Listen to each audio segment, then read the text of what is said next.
Hola, buen día. Soy Jordi del Instituto Català de Musicoterapia. Vamos a cantar una canción. A ver si la sabéis. A ver si me ayudáis a cantarla. Dice así.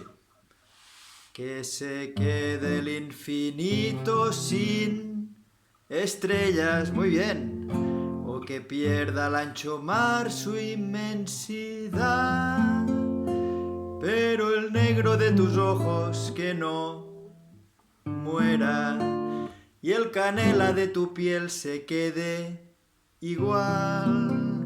Si perdiera el arco iris su belleza, o las flores su perfume y su color, no sería tan inmensa mi tristeza. Muy bien, como aquella de quedarme sin tu amor. Y ahora con el dedo vamos a señalar a las personas que nos importan.